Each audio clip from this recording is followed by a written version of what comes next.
দেখুন আজকে এটা কততম মাহফিল, আমাকে একটা হ্যান্ডবিল দিলে সুন্দর হইতো।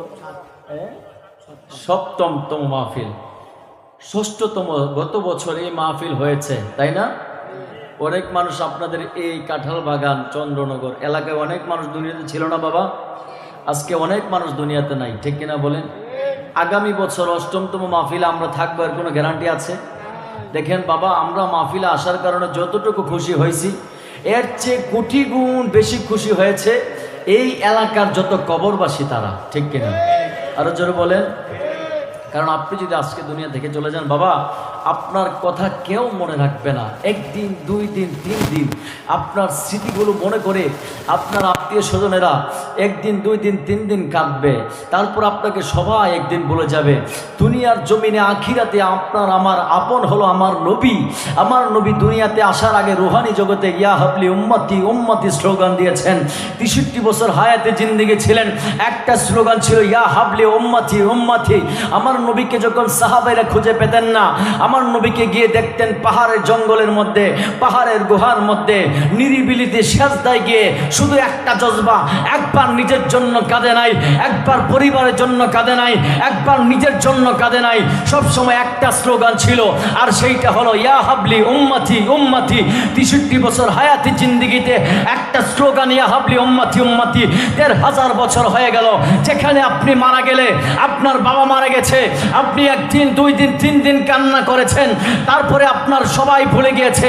এখন যদি আপনি মারা যান, মানুষ বেকুল হয়ে যাবে, কখন মাইকে পাবলিসিটি করবে, এমক এতটা বাজে মারা গিয়েছে, এতটা বাজে জানাজা শুরু হয়ে যাবে। মসজিদের মাঠে হোক, স্কুলের মাঠে হোক, মাদ্রাসার মাঠে হোক, তাড়াতাড়ি করে জানাজার টাইম দিয়ে দিবে, আপনার শেষ বিদায় করাবে, শেষ গোসলটা করাবে, আপনার সাথে একটা কাইতন, একটা আংটি পর্যন্ত যেতে দিবে না, ঠিক কিনা বলেন? নিতে দিবে বাবা? দেখেন সবাই যেদিন আপনার পর হয়ে যাবে, কিন্তু সেদিনও 1500 বছর হয়ে গেল, আমার নবী শুধু জবানে একটা স্লোগান দিচ্ছেন, শুধু ইয়া হাবলি উম্মতি উম্মতি। ওই নবীকে জানের চাইতে বেশি ভালোবাসার দরকার আছে না নাই?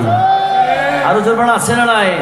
ও আমি চলে যাব, আমায় তোমরা বইলা যায় না, আমি চলে যাব, আমায় তোমরা বইলা যায় না।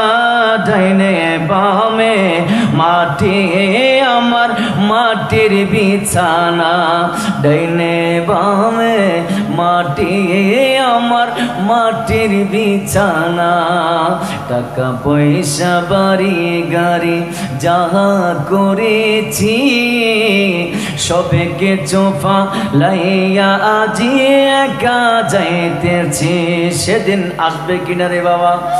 টাকা পয়সা বাড়ি গাড়ি যাহা করেছি, সবেকে চোফা লাইয়া আজি একা যাইতেছি।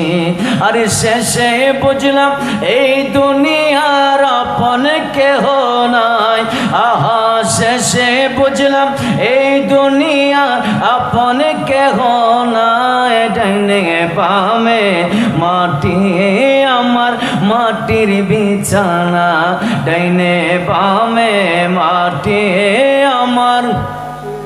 ও আমি চলে যাব, আমায় তোমরা বইলা যায় না, আমি চলে যাব, আমায় তোমরা বইলা যায় না। ডাইনে বামে মাটি আমার মাটির বিছানা। আরে তোমার আমার আপনকে একটু শোনো না, যিনি আপন তিনি কাঁদেন সোনার মদিনা, ঠিক না বেঠে? আরে তোমার আমার আপনকে একটু শোনো না, যিনি আপন তিনি কাঁদেন সোনার মদিনা। আরে ওই নবীজির কাছে চলো হয়ে দেওয়ানা, আহা ওই নবীজির কাছে চলো হয়ে দেওয়ানা। ডাইনে বামে মাটি আমার মাটির বিছানা, ডাইনে বামে মাটি আমার মাটির বিছানা। তাহলে দুনিয়াতে সবাই একদিন আমার পর হয়ে যাবে। যিনি আপন হবে তিনি আমার নবী, ঠিক কিনা? সবাই আপনাকে একদিন ভুলে যাবে। যেদিন আপনার কেউ থাকবে না, কবরে বলেন, হাসরে বলেন, মিজানে বলেন, ফুলসিরাতের পুল বলেন, যে ফুলসিরাতের পুল হবে বাবা চুলের চেয়ে আরো চিকন, হীরার চেয়ে আরো ধার, নিচে সে আমাবস্যার অন্ধকার, ওই ফুলসিরাতের পুলও আমার নবী সহায়ক হবেন। আশেক উম্মতদেরকে বিজলির মতো পার করে ফেলবেন। আর সেই ফুলসিরাতের পুল পার হওয়া আমাদের জন্য অনেক কষ্ট হয়ে যাবে যদি আমার নবী আমাদের জন্য সুপারিশ না করে, ঠিক কিনা?